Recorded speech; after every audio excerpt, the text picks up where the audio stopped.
بسم الله الرحمن الرحيم والنجم إذا هوى ما ضل صاحبكم وما غوى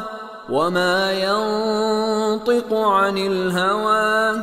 إن هو إلا وحي يوحى علمه شديد القوى ذو مرة فاستوى وهو بالأفق الأعلى ثم دنا فتدلى فكان قاب قوسين أو أدنى فأوحى إلى عبده ما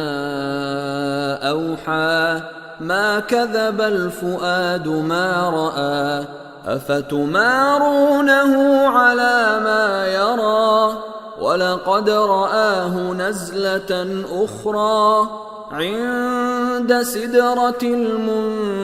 المنتهى عندها جنة المأوى إذ يغشى السدرة ما يغشى ما زاغ البصر وما طغى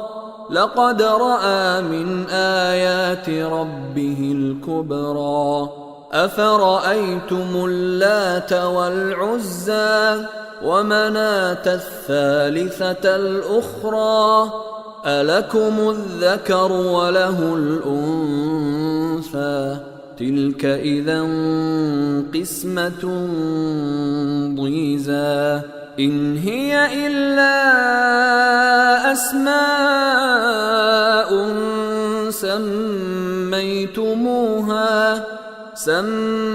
سميتموها أنتم وآباؤكم ما أنزل الله بها من سلطان إن يتبعون إلا الظن وما تهوى الأنفس ولقد جاءهم من ربهم الهدى أم للإنسان ما تمنى فلله الآخرة والأولى وكم من ملك في السماوات لا تغني شفاعتهم شيئا إلا من بعد أن يأذن الله لمن يشاء ويرضى إن الذين لا يؤمنون بالآخرة ليسمون الملائكة تسمية الأنثى وما لهم به من علم إن يتبعون إلا الظن وإن الظن لا يغني من الحق شيئا فأعرض عمن تولى عن ذكرنا ولم يرد إلا الحياة الدنيا ذلك مبلغهم من العلم إن ربك هو أعلم بمن ضل عن سبيله وهو أعلم بمن اهتدى ولله ما في السماوات وما في الأرض ليجزي الذين أساءوا بما عملوا ويجزي الذين أحسنوا بالحسنى الذين يجتنبون كبائر الإثم والفواحش إلا اللمم إن ربك واسع المغفرة هو أعلم بكم إذ أنشأكم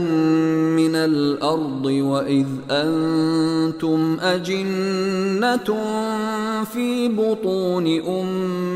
أمهاتكم فلا تزكوا أنفسكم هو أعلم بمن اتقى أفرأيت الذي تولى وأعطى قليلا وأكدى أعنده علم الغيب فهو يرى أم لم ينبأ بما في صحف موسى وإبراهيم الذي وفى ألا تزر وازرة وزر أخرى وأن ليس للإنسان إلا ما سعى وأن سعيه سوف يرى ثم يجزاه الجزاء الأوفى وأن إلى ربك المنتهى وأنه هو أضحك وأبكى وأنه هو أمات وأحيا وأنه خلق الزوجين الذكر والأنثى من نطفة إذا تمنى وأن عليه النشأة الأخرى وأنه هو أغنى وأقنى وأنه هو رب الشعرى وأنه أهلك عادا الأولى وثمود فما أبقى وقوم نوح من قبل إنهم كانوا هم أظلم وأطغى والمؤتفكة أهوى فغشاها ما غشا فبأي آلاء ربك تتمارى هذا نذير من النذر الأولى أزفت الآزفة ليس لها من دون الله كاشفة أفمن هذا الحديث تعجبون وتضحكون ولا تبكون وأنتم سامدون فاسجدوا لله واعبدوا